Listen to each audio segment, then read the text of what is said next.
नमस्कार. आजच्या जागतिक युगामध्ये इंग्रजी बोलता येणं खूप महत्त्वाचं आहे. कारण जर आपल्याला इंग्रजी बोलता येत नसेल तर आपल्यामध्ये एक प्रकारचा न्यूनगंड निर्माण होतो. आज इंग्रजी ही केवळ भाषा नाही तर ते जागतिक संवादाचं साधन म्हणून इंग्रजीकडे पाहिलं जातं.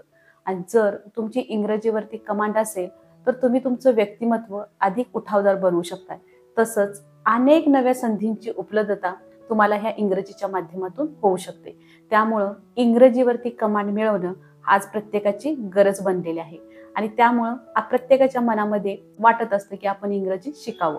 पण हे इंग्रजी शिकत असताना ह्या इंग्रजी बोलायला शिकणाऱ्यांच्या काही समस्या असतात. तर ह्या समस्या नेमक्या कोणत्या आहेत तर हे आज आपण या चर्चेच्या माध्यमातून जाणून घेणार आहोत. ही चर्चा करत असताना आज माझ्यासोबत या चर्चेसाठी सहभागी झालेल्या आहेत डॉक्टर सुरेखा. डॉक्टर सुरेखांची मी पहिल्यांदा तुम्हाला थोडक्यात या ठिकाणी ओळख करून देते. डॉक्टर सुरेखा या MA, MPhil, PhD आणि सेट उत्तीर्ण आहेत इंग्रजी विषयामध्ये. त्यांनी 15 वर्ष महाविद्यालयीन स्तरामध्ये अध्यापन केलेलं आहे. 7 वर्ष त्यांनी ट्रान्सलेटर म्हणून काम केलेलं आहे. शिवाय सध्या त्या स्पोकन इंग्लिश ट्रेनर म्हणून कार्यरत सुद्धा आहेत. तर या ठिकाणी मॅडमची मी तुम्हाला ओळख थोडक्यात करून दिल्यानंतर सामान्य माणसाला इंग्रजी शिकत असताना नेमक्या कोणत्या समस्या या ठिकाणी भेडसावतात आणि त्या समस्यांच्यावरती जर मात करायची असेल तर ती कशा पद्धतीने करता येईल हे आज आपण या ठिकाणी चर्चेच्या माध्यमातून जाणून घेणार आहोत. सर्वप्रथम मी या चर्चेमध्ये सहभागी असणाऱ्या डॉक्टर सुरेखा यांचं स्वागत करते. नमस्कार मॅडम. नमस्कार. चर्चेमध्ये आपलं स्वागत आहे. Thank you madam. ओके. तर या ठिकाणी चर्चेला सुरुवात करत असताना सामान्य माणसाच्या मनामध्ये जो पहिल्यांदा जो काही विचार येतो किंवा जी भावना निर्माण होते इंग्रजीच्या संदर्भामध्ये तर ती मी पहिल्यांदा तुम्हाला या ठिकाणी सांगू इच्छिते की इंग्रजी हा शब्द जरी उच्चारला तरी आपल्याला एक प्रकारची भीती वाटते की इंग्रजी बोलायचं का, कसं बोलायचं. तर ही भावना लोकांच्या मध्ये जी डेव्हलप झाली या पाठीमागचं प्रमुख कारण काय असावं असं तुम्हाला वाटतं? सुरुवातीला आपण मराठी बोलतो म्हणजे मातृभाषा आपली ज्या वेळेला बोलतो त्यावेळेला मराठी बोलणारे जे काही लोक आहेत ते आपल्या आजूबाजूला असतात. म्हणजे घरामध्ये सगळे लोक मराठी बोलत असतात. ते फ्लुएंट स्पीकर असतात. त्यामुळे एक मराठीचं जसं वातावरण आपल्याला मिळतं तसं आपल्याला इंग्रजीचं वातावरण मिळत नाही. शाळेमध्ये जर बघायला गेलं तर पूर्वी 5वी पासून आणि आता 1ली पासून आपण इंग्रजी शिकतो. बरीच वर्ष आपण इंग्रजी शिकतो, पण शिकतो म्हणण्यापेक्षा त्याचा अभ्यास करतो. पण ते जे काही शाळेमधलं इंग्रजी आपण जे काही शिकतो ते शिकत असताना आपण फक्त एक्झाम पॉइंट ऑफ व्ह्यूने त्याच्याकडे बघतो. त्याच्यामुळे काय होतं की आपण जे काही त्याचं नॉलेज आपल्याला मिळालेलं असतं पण त्या नॉलेजचा आपण डे टू डे कॉन्व्हर्सेशन मध्ये वापर करत नाही. त्याचा एक प्रॉब्लेम असा होतो की त्याच्यामुळे भीती निर्माण होते की नॉलेज असून पण ते आपण डे टू डे कॉन्व्हर्सेशन मध्ये वापरू शकत नाही. दुसरी एक महत्वाचं कारण असं आहे की आपल्याला शाळेमध्ये असतानाच घरच्यांनी सांगितलेलं असतं की इंग्रजी आणि गणित हे विषय थोडेसे अवघड आहेत तर त्याच्याकडे थोडंसं लक्ष दे, थोडंसे गांभीर्याने घे. तर तोच एक ॲटिट्यूड जो काय आहे तो नंतरच्या काळामध्ये डेव्हलप होतो. आपण जरी मोठे झालो तरी आपल्याला लहानपणापासून जे काही सांगितलेलं असतं की तो विषय अवघड आहे, तो विषय अवघड आहे, तर तोच एक ॲटिट्यूड नंतर सुद्धा डेव्हलप होतो आणि नंतरच्या काळामध्ये सुद्धा आपल्याला असं वाटायला लागतं की इंग्रजी विषय अवघड आहे असं आपल्याला वाटतं. त्यामुळे लोकांना खूप भीती बसते त्याची. किंवा इंग्रजी शब्द जरी उच्चारला किंवा इंग्रजी म्हटलं तरी सुद्धा खूप भीती वाटते. कारण का की त्याचा ॲटिट्यूड एक डेव्हलप तसाच झालेला आहे. त्याच्यामुळे लोकांच्या ॲटिट्यूडमुळे त्यांना तसं वाटतं. ओके. बरं, समजा मला आता ह्या भीतीतून बाहेर पडायचंय आणि मला इंग्रजी शिकायचंय तर कोणत्या बेसिक गोष्टी माझ्याकडे असल्यानंतर मी इंग्रजीकडे वळू शकतो असं तुम्हाला वाटतं? इंग्रजी बोलण्यासाठी फार मोठं काही आपल्याला असं करावं लागत नाही. साध्या साध्या छोट्या छोट्या गोष्टींमधून आपल्याला इंग्रजी शिकता येतं. जसं की आपण आजूबाजूच्या ज्या काही गोष्टी आहेत आपल्या आजूबाजूला घरामध्ये असेल, बाहेर असेल, आपल्या आजूबाजूच्या ज्या काही गोष्टी आहेत त्याला इंग्रजीमध्ये काय म्हणायचं हे सगळ्यात पहिल्यांदा जाणून घ्या. ते जाणून घेतल्यानंतर काय होईल की तुम्हाला त्याचे शब्द बरेचसे त्याच्यामध्ये मिळतील. आणि हे प्रायमरी स्टेजला केल्यानंतर मग तुम्ही हळूहळू काय करा की छोटी छोटी वाक्य बनवायला लागा. जसं की this is a table, this is a cupboard, this is a TV. अशा पद्धतीची छोटी छोटी वाक्य जी काय आहे ती छोटी छोटी वाक्य जी काय ती बनवायला सुरू करा. यामुळे काय होईल की हळूहळू तुम्हाला इंग्रजी बोलण्याचा एक काय होईल की कॉन्फिडन्स येईल. जसं की हा पेन आहे.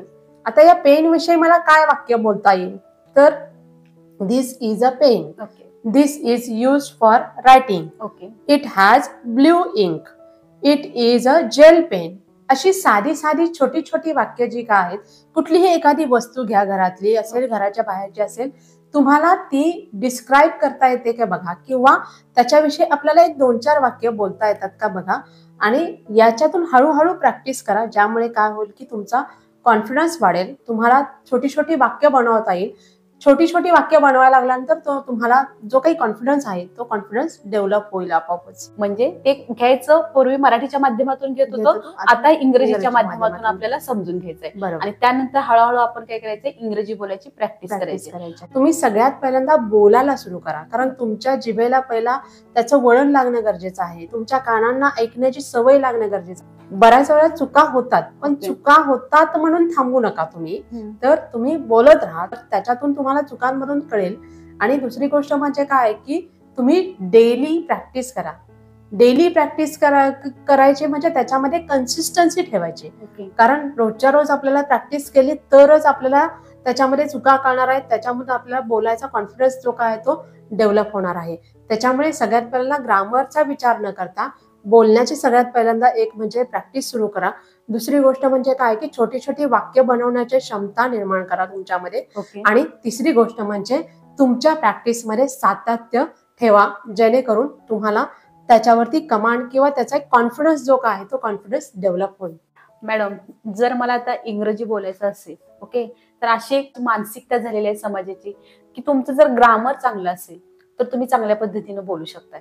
जर तुमची टेन्स वरती कमांड असेल तर तुम्ही चांगल्या पद्धतीने बोलू शकताय. किंवा तुमची व्होकॅब्युलरी जर खूप चांगली असेल किंवा ते व्होकॅब्युलरी परिपूर्ण असेल तर तुम्ही चांगल्या पद्धतीने बोलू शकता. असं एक काय झालेलं आहे, समज निर्माण झालेला आहे. तो कितपत खरा आहे, आणि जर तो खरा असेल तर त्याची डेव्हलपमेंट कशा पद्धतीने करता येईल, ग्रामरच्या दृष्टिकोनातून, टेन्सच्या दृष्टिकोनातून किंवा व्होकॅब्युलरीच्या दृष्टिकोनातून?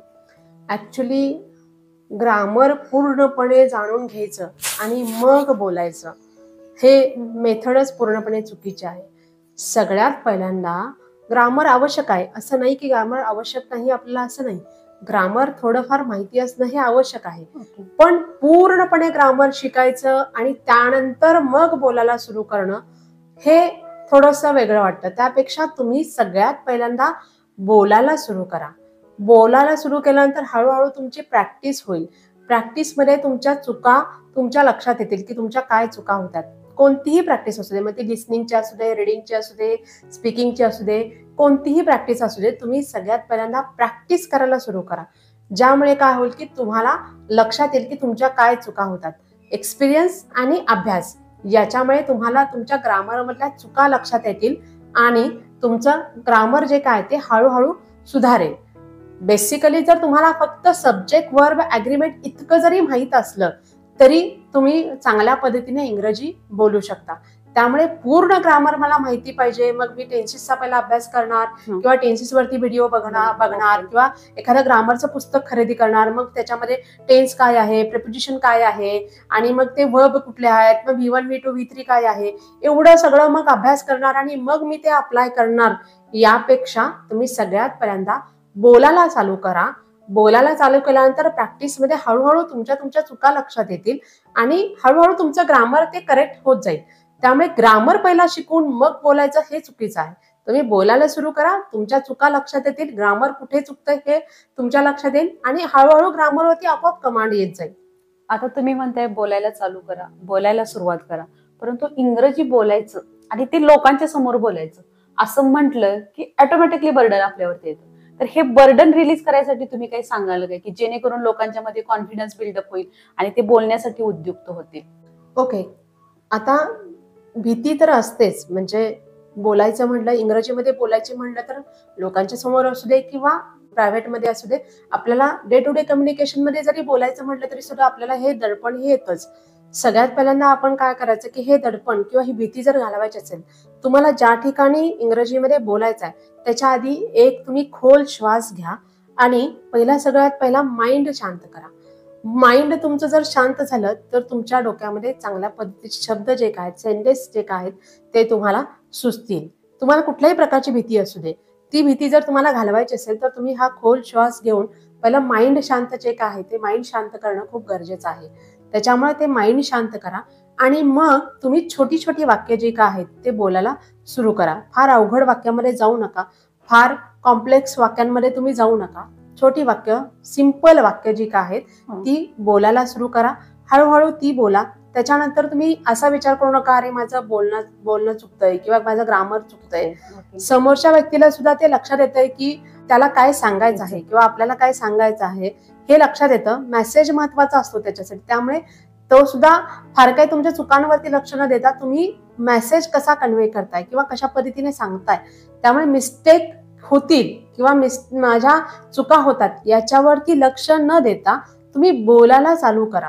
तुम्ही जसजसं बोलाल तसतसं हळूहळू तुमचा कॉन्फिडन्स जो का आहे तो त्याच्यामधला वाढत जाईल. चुका होऊ देत. चुका होणं हे नैसर्गिक आहे, नॅचरल आहे. त्याच्यामुळे तुम्ही चुकांचा विचार न करता तुम्ही बोलत राहा. आणखीन एक महत्वाची गोष्ट म्हणजे पॉझिटिव्ह माइंडसेट ठेवा.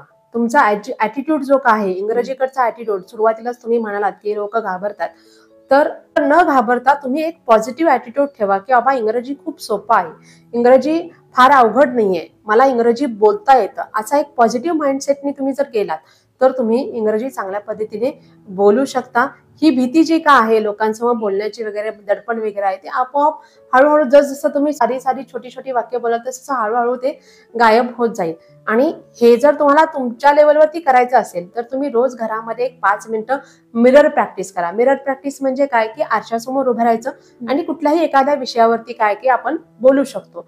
आणि त्यामुळे काय होईल, त्यामुळे सुद्धा तुमचा एक कॉन्फिडन्स जो काय तो डेव्हलप होईल. आणि ज्यावेळी तुम्ही पब्लिकली बोलायला जाल त्यावेळेला तुम्हाला भीती वाटणार नाही. ओके, ठीक आहे मॅडम.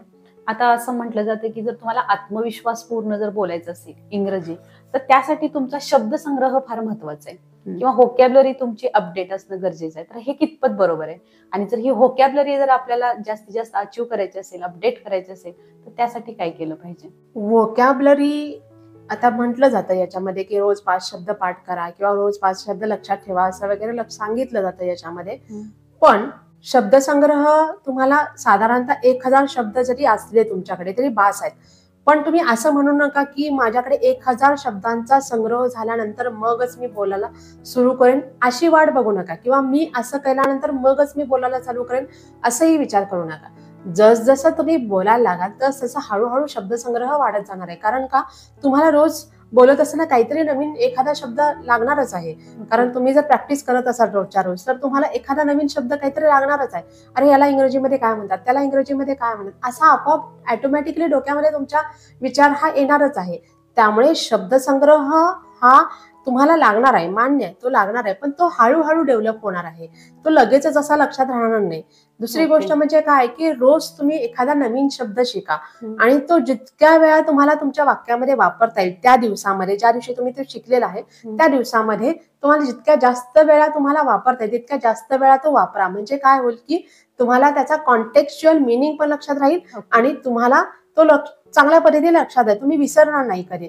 आणखीन एक फनी गेम सुद्धा तुम्ही त्याच्यामध्ये ट्राय करू शकता. तुम्ही स्वतः ट्राय करू शकता किंवा ग्रुपमध्ये ट्राय करू शकता. तुम्ही स्वतः करत असाल तर असा गेम ट्राय करा की एखादा अक्षर घ्या, समजा टी घेतलं तर टी लेटरवरनं मला किती शब्द बनवता येतात, तर त्याचा तुम्ही काय करा की विचार करा. किंवा तुम्ही ग्रुपमध्ये असाल तर जसं तुम्ही पूर्वी गाण्याच्या भेंड्या खेळायच्या तसं तुम्ही काय की शब्दांच्या भेंड्या खेळला तरी सुद्धा तुम्हाला ते सोपं जाईल. किंवा ऍट द सेम टाइम तुम्ही अशा पद्धतीचे गेम खेळू शकता की असोसिएशन वर्ड्स जे काय आहेत, म्हणजे काय की समजा ऍपल घेतलं तर ऍपलच्या बाबतीमध्ये मी काय काय सांगू शकतो, मग मी ज्यूस सांगू शकतो किंवा रेड कलर सांगू शकतो किंवा स्वीट हा शब्द सांगू शकतो. अशा पद्धतीचे असोसिएशननी येणारे, त्या गोष्टीला असोसिएशननी येणारे जे काही शब्द आहेत ते तुम्ही काय करू शकता, सांगू शकता. समजा टीव्ही असेल तर काय की त्याच्यामध्ये येतं स्क्रीन येतं, मूव्ही येतं, टीव्ही सिरियल येतं, सॉंग्स येतं. म्हणजे असोसिएटेड शब्द जे काय आहेत, केबल येते, अशा पद्धतीचे असोसिएटेड शब्द जे काय आहेत ते असोसिएटेड शब्द तुम्ही लक्षात ठेवू शकता. किंवा आणखीन एक गोष्ट अशी करू शकता की तुम्ही सिनोनिम आणि अँटोनिम, म्हणजे ज्यावेळेला तुम्ही लाफ म्हणता त्यावेळी त्याचा अँटोनिम काय येईल असं पटकन विचार करून अशा पद्धतीने सुद्धा तुम्ही काय करू शकता, तुमचं शब्दसंग्रह वाढवू शकता. पण शब्दसंग्रहासाठी पुन्हा बोलायला थांबण्याची गरज नाही. तर तुम्ही बोलणं सुरू ठेवा, शब्दसंग्रह आपोआप वाढत जाईल. ओके. तुम्ही जर आज पाहिलं या ठिकाणी तर सोशल मीडियाचा समाज मनावरती फार मोठा प्रभाव आहे. तर आपण इंग्लिश बोलायला शिकत असताना ह्या सोशल मीडियाचा फायदा करून आपल्याला घेता येईल का, आणि तो फायदा करून घ्यायचा म्हणलं तर कशा पद्धतीने करून घेता येईल? सोशल मीडिया हे एक फार मोठं प्लॅटफॉर्म आहे, ज्याचा वापर तुम्ही इंग्लिश स्पीकिंगसाठी खूप चांगल्या पद्धतीने करू शकता. म्हणजे यूट्यूब असेल, फेसबुक असेल, इंस्टाग्राम असेल, आता खूप सारे वेगवेगळे चॅनल्स आहेत, वेगवेगळे ग्रुप्स आहेत, ज्याच्या माध्यमातून तुम्ही इंग्लिश स्पीकिंग जे काय आहे ते शिकू शकता. पॉडकास्ट आहेत वेगवेगळे, ओके. आता स्लो इंग्लिश पॉडकास्ट पण आहेत. तर तुम्ही असे व्हिडिओ जे काय आहे, असे व्हिडिओज ऐकून किंवा तुम्ही अशा व्हिडिओज बघून तुम्ही काय करू शकता, तुम्ही त्याचा वापर जो काय आहे तो इंग्लिश स्पीकिंगसाठी तुम्ही करू शकता. फेसबुकवरती काही ग्रुप्स आहेत, त्या ग्रुपवरती तुम्ही जॉईन होऊन तुम्ही त्याचा फायदा मिळवू शकता. आणि तुम्हाला जर अजून कम्युनिकेशन अशा पद्धतीने वाढवायचं असेल तर सोशल मीडियावरती ज्या ज्या वेळा तुम्ही पोस्टवरती कमेंट करता त्या वेळेला तुम्ही काय करा की ते इंग्रजीमधून करायचा प्रयत्न करा. जितकं तुम्हाला वातावरण इंग्रजीचं बनवता येईल तितकं तुम्ही इंग्रजीचं वातावरण बनवा. म्हणजे मला रायटिंग करायचं तर ते मी इंग्रजीमध्येच करेन, मला लिसनिंग करायचं तर ते मी इंग्लिशमध्येच करेन, मला रिडिंग करायचं तर ते मी प्रेफरेबली इंग्लिशमध्येच करेन. तर ते वातावरण तुम्ही निर्माण करा, जेणेकरून काय होईल की तुम्हाला इंग्रजी तुमचा बोलण्याचा कॉन्फिडन्स जो काय वाढेल. त्यामुळे या सोशल मीडियावरती ज्या ज्या वेळा तुम्ही काही पोस्टवर कॉमेंट करता त्यावेळा तुम्ही ते सुद्धा इंग्रजीमध्ये करत चला, जेणेकरून काय होईल की तुम्हाला इंग्रजीचा सराव होईल किंवा प्रॅक्टिस होईल तुमची. ओके. आता इंग्रजी शिकण्यासाठी वेगवेगळ्या पद्धती आहेत, तर तुम्हाला काय वाटतं की कोणकोणत्या पद्धती आहेत इंग्रजी शिकण्यासाठी? बेसिकली माझ्या माहितीप्रमाणे जनरली 3 पद्धतीचा वापर केला जातो. एक म्हणजे आहे ती म्हणजे ग्रामर मेथड आहे. ओके. दुसरी गोष्ट म्हणजे त्याच्यामध्ये आहे ती म्हणजे काय की ट्रान्सलेशन मेथड आहे. ओके. आणि तिसरी मेथड जी काय आहे ती म्हणजे नॅचरल मेथड आहे. तर ग्रामर मेथड मध्ये काय होतं की ग्रामर मेथडमध्ये ग्रामर जास्तीत जास्त शिकवलं जातं किंवा ग्रामरच्या नियमांवरती भर दिला जातो. म्हणजे ग्रामरच्या मेमरीमध्ये कसं बसेल किंवा मेमरायझेशन कसं करता येईल हे थोडंसं फोकस जो का आहे तो ग्रामर मेथडवरती जास्त असतो. आणि त्याच्यामुळे काय होतं की ग्रामर मेथडनी ज्या वेळेला तुम्ही बोलायला लागता त्यावेळेला तुम्हाला कुठेतरी हेजिटेशन फील होतो किंवा लो कॉन्फिडन्स फील होतो.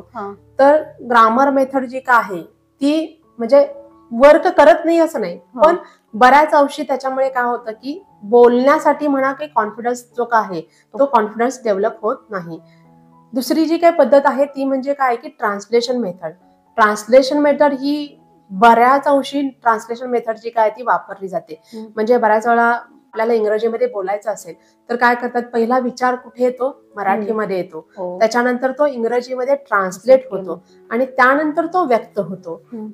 पण याच्यामध्ये प्रॉब्लेम असा होतो की ज्यावेळी तुम्ही ट्रान्सलेशन करता, आता मराठी आणि इंग्रजी या 2 वेगळ्या वेगळ्या भाषा आहेत. मराठी आणि इंग्रजी भाषेमध्ये सेंटेन्स कन्स्ट्रक्शन जर तुम्ही बघितलं ते पूर्णपणे वेगळं आहे. म्हणजे समजा असं मी म्हटलं की काय की मी शाळेला जातो आणि मग इंग्लिशमध्ये तेच वाक्य मी म्हटलं आय गो टू स्कूल असं मी जर म्हटलं तर काय आहे की मराठीमध्ये जे काही वर्ब जे काय आहे ते सगळ्यात शेवटी येतं, जातो. आणि इंग्रजीमध्ये ते वर्ब जे काय आहे ते काय आहे की कर्त्यानंतर लगेचच येतं. हा जो स्ट्रक्चरचा जो काही फरक आहे याच्यामुळे ट्रान्सलेशन मेथडमध्ये बऱ्याच वेळा वाक्य चुकीची जातात किंवा ग्रामॅटिकली ती चुकतात. त्याच्यामुळे काय होतं की ट्रान्सलेशन मेथडचा सुद्धा फारसा काही फायदा आपल्याला होत नाही. ट्रान्सलेशन मेथडमध्ये काय होतं की आपले सेंटेन्स कन्स्ट्रक्शन चुकतात किंवा आपला गोंधळ होतो. आपण शब्द गोळा करतो, म्हणजे आता मी शाळेला जातो याच्यामध्ये शब्द गोळा होतो, आय गो स्कूल हे शब्द गोळा करतो, पण जितक्या इफेक्टिव्हली बोलायला पाहिजे तितक्या इफेक्टिव्हली आपण ते बोलत नाही. आणि दुसरी महत्वाची गोष्ट म्हणजे याच्यामध्ये त्याच्यामुळे वेळ जातो. म्हणजे ज्यावेळी तुम्ही मराठीमध्ये विचार करता, परत ट्रान्सलेशन करता, परत इंग्रजी शब्द गोळा करता, याच्यामध्ये खूप वेळ जातो तिथल्या, कारण विचार करतो ना आपण, त्याच्यामध्ये विचार मराठीत करतो, परत ते ट्रान्सलेशन करण्यासाठी वेळ जातो, त्यामुळे वाक्य पटकन बाहेर येत नाही. हा एक प्रश्न त्याच्यामध्ये निर्माण होतो. त्यामुळे ट्रान्सलेशन मेथड सुद्धा तितकी इफेक्टिव्ह आहे असं मला वाटत नाही. आणि तिसरी त्याच्यामध्ये जी काही मेथड आहे ती म्हणजे काय की नॅचरल मेथड. नॅचरल मेथड जी काय आहे ती मात्र काय की अशी मेथड आहे ज्या मेथडने आपण काय आहे की आपण मराठी किंवा आपली जी काही मातृभाषा आहे ती शिकलो. म्हणजे आपण ज्यावेळी मातृभाषा शिकलो त्यावेळेला आपण त्याचा म्हणजे वर्ब काय आहे, नाउन काय आहे किंवा ग्रामर आपण काही शिकलो नाही त्याचं. म्हणजे आपल्याला काही टेन्सेस वगैरे काही शिकवलं गेलं नाही. आपल्याला डायरेक्ट आपण काय करतोय, पुस्तकाला पुस्तक म्हणायचं, दरवाजाला दरवाजा म्हणायचं, हे आपल्याला शिकवलं गेलं. आपण त्याला ते त्या पद्धतीने म्हणायला लागलो. सेंटेन्स कन्स्ट्रक्शन आपण हळूहळू बनवायला लागलो. म्हणजे बाबा आला असं आपण म्हणायचो, तर घरातले म्हणायचे नाही बाबा आला असं नाही, तर बाबा आले म्हणायचं. म्हणजेच काय केलंय की आपण जिथे जिथे चुकत गेलो तिथे तिथे ते करेक्ट करत गेले. आणि त्या पद्धतीने नॅचरल मेथड जी काय आहे ती नॅचरली जे काय आहे ते आपण बोलायला लागलो.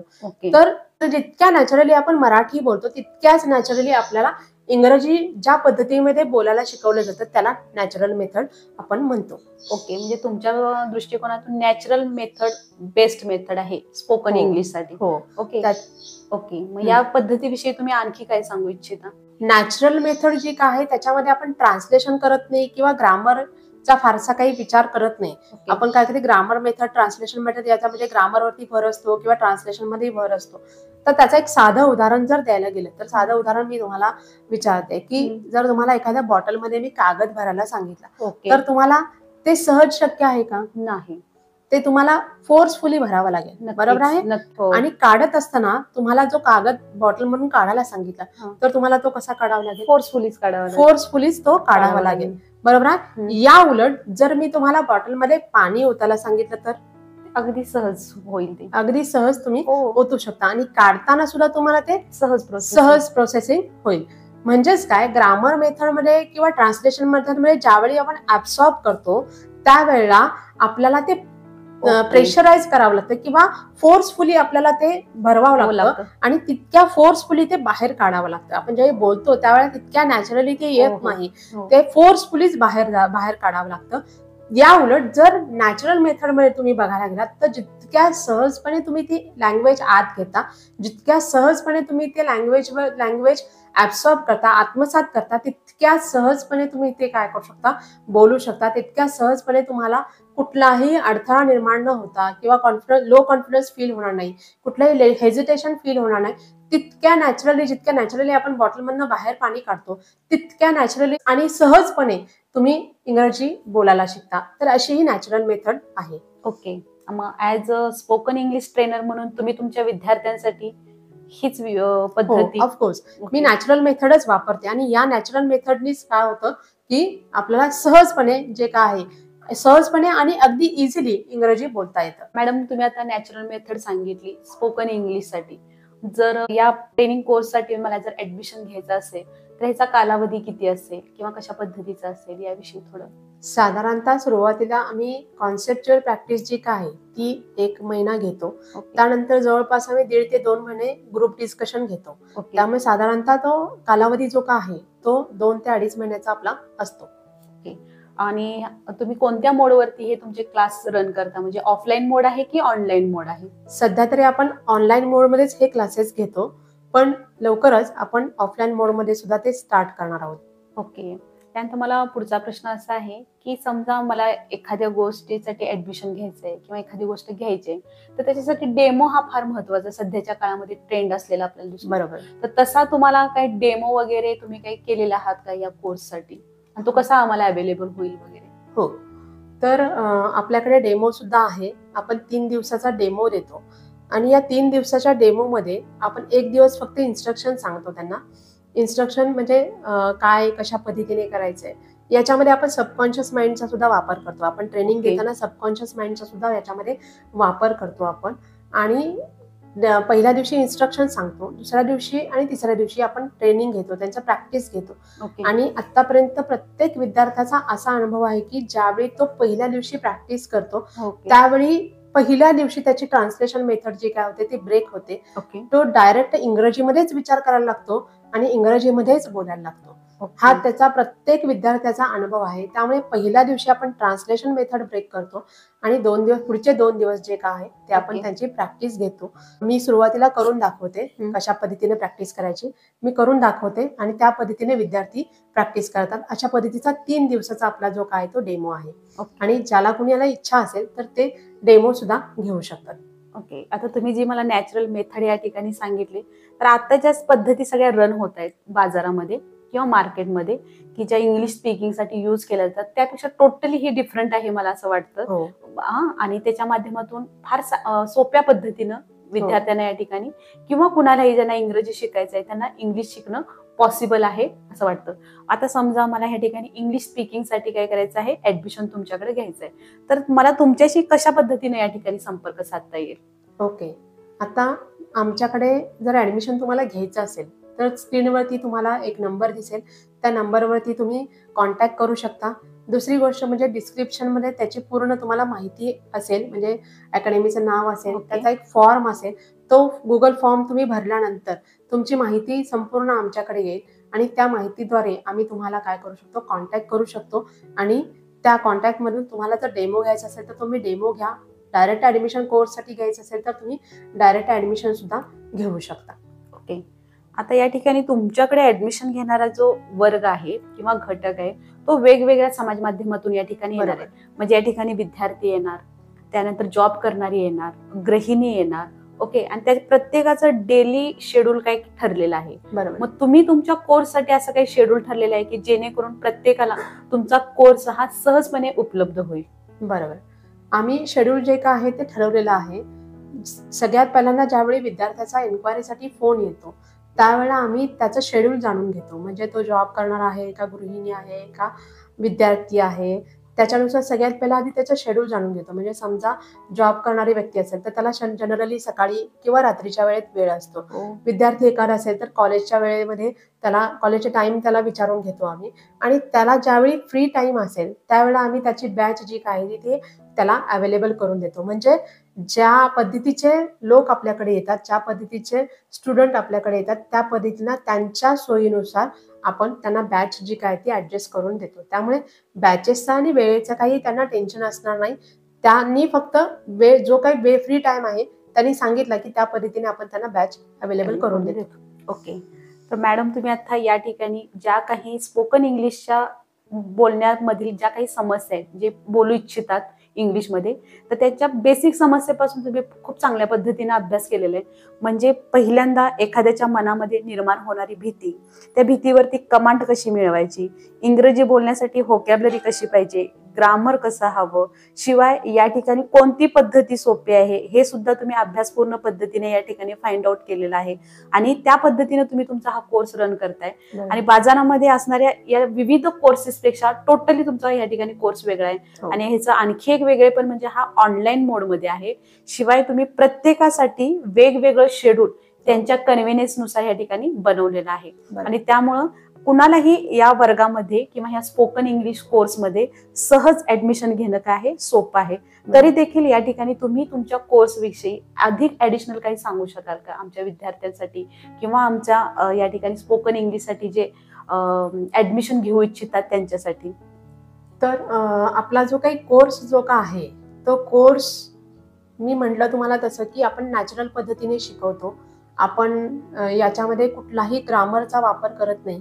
दुसरी गोष्ट म्हणजे याच्यामध्ये एकही वर्ड तुम्हाला लिहायला लावत नाही. ही खूप महत्वाची गोष्ट आहे की तुम्हाला एकही वर्ड लिहायचं नाहीये. कारण आपल्याला आतापर्यंत रायटिंगची, रिडिंगची, लिसनिंगची सगळ्याची प्रॅक्टिस झालेली आहे, पण तरी सुद्धा आपण बोलायला येत नाही. प्रॉब्लेम आपला हाच आहे की आपल्याला बोलायलाच येत नाही. मग त्यामुळे आम्ही असं नाही की बाबा मग 1 महिना आम्ही तुम्हाला रायटिंग करायला लावतो, म्हणजे नोट्स करायला देतो आणि मग ते तुम्ही वाचा आणि मग तुम्ही, असं नाही.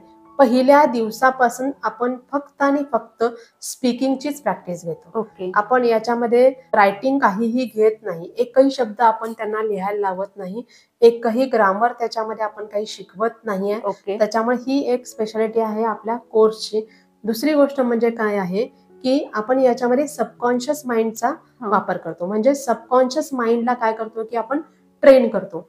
सबकॉन्शियस माइंडला ट्रेन कशासाठी करायचं, तर आपण बघा सुरुवातीला आपण गाडी चालवत असताना आपण कॉन्शियसली चालवतो. म्हणजे टू व्हीलरच्या बाबतीमध्ये मी सांगते की ब्रेक कधी दाबायचा, लिव्हर किती वाढवायची, कशा पद्धतीने टर्न मारायचा, हे सगळं आपण काय करतो की कॉन्शियसली करतो. जसं जसं आपण शिकत जातो, जसं जसं आपल्याला ते प्रॅक्टिस होत जातं, तसं आपण छान इतरांशी बोलत करत इकडे तिकडे गप्पा मारत आपण काय करतो की गाडी चालवतो. म्हणजे आपल्याला आपण कॉन्शियसली काहीच करत नाही. आपण ब्रेक कधी दाबतो, लिव्हर कशी वाढवतो, कशी कमी करतो, याचा आपल्याला काहीच भान उरत नाही. म्हणजेच काय की आपण इतके ट्रेन होतो की तो पॅटर्न आपला जो काय आहे तो सबकॉन्शियस माइंड मध्ये आपल्या सेट होतो. आणि तसं स्पोकन इंग्लिशच्या बाबतीमध्ये सुद्धा आम्ही काय करतो की तुमच्या सबकॉन्शियस माइंड मध्ये एक पॅटर्न सेट करतो आपण. आणि एकदा तो पॅटर्न सेट झाला की तुम्ही आपोआपच जसं गाडी चालवताय तसं आपोआपच तुम्ही काय करता की इंग्रजी जे काय आहे ते बोलायला चालू करता.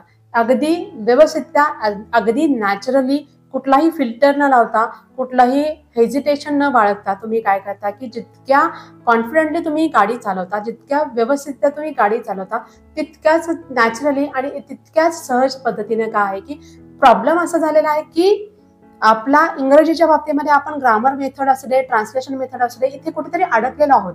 त्यामुळे एक पॅटर्न जो काही सेट व्हायला पाहिजे तो सबकॉन्शियस माइंड मध्ये कुठे सेटच झाला नाही. त्याच्यामुळे सबकॉन्शियस माइंड मध्येच तो गोंधळ आहे आपल्या, त्याच्यामुळे तो पॅटर्न कुठे सेट झाला नाही. तर आपण त्या सबकॉन्शियस माइंडला ट्रेन करत असल्यामुळे काय होतं की आता तुम्ही म्हणाल की सबकॉन्शियस माइंडलाच का, तर सबकॉन्शियस माइंड हे काही लॉजिक लावत नाही. कॉन्शियस माइंड तुमचं फार लॉजिक लावतं, म्हणजे मी ग्रामॅटिकली करेक्ट बोलेल का नाही, माझ्या शब्दाच्या काही चुका होतील, मला बरोबर बोलता येते का नाही, मला भीतीच वाटते, असे काही फिल्टर जे काय ते तुमचं कॉन्शियस माइंड लावतं. पण तुमचं सबकॉन्शियस माइंड जे काय आहे ते असं काही फिल्टर वगैरे लावत नाही. म्हणून तुमच्या सबकॉन्शियस माइंडलाच आम्ही काय करतो की ट्रेन करतो. एकदा तुमचं सबकॉन्शियस माइंड ट्रेन झालं की मग तुम्ही जितक्या नॅचरली गाडी चालवता तितक्या नॅचरली तुम्ही इंग्रजी बोलायला लागता. त्यामुळे ही सारी वैशिष्ट्य आपल्या कोर्सचे आहेत. त्यामुळे हा कोर्स नक्कीच जे नवीन लोक आहेत ज्यांना घ्यायचं ऍडमिशन त्यांच्यासाठी अतिशय फायदेशीर असणार आहे. ओके मॅडम, या चर्चेच्या माध्यमातून इतकं तर लक्षात आलं की इंग्रजी बोलू इच्छिणाऱ्या लोकांच्या ज्या काही समस्या आहेत त्या तुम्ही पूर्णपणे जाणून घेतलेल्या आहेत. आणि त्या केवळ समस्या तुम्ही जाणून घेतल्या असं नाही, तर त्या संबंधी काही आपल्याला उपाययोजना करता येतील का, किंवा त्या समस्याच्या निवारणासाठी आपल्याला काही मार्गदर्शन करता येईल का, या संबंधी तुम्ही अत्यंत अभ्यासपूर्ण अशी मांडणी या ठिकाणी केलेली आहे. त्याबद्दल मी तुमचे धन्यवाद मानते. Thank you very much madam. Thank you. ही चर्चा ऐकल्यानंतर ज्या काही तुमच्या प्रतिक्रिया असतील तर त्या तुम्ही कमेंट बॉक्समध्ये नोंदवू शकता. शिवाय या व्हिडिओमधील माहिती जर तुम्हाला उपयुक्त वाटत असेल तर तुम्ही ती जास्तीत जास्त लोकांच्या पर्यंत शेअर करा. धन्यवाद.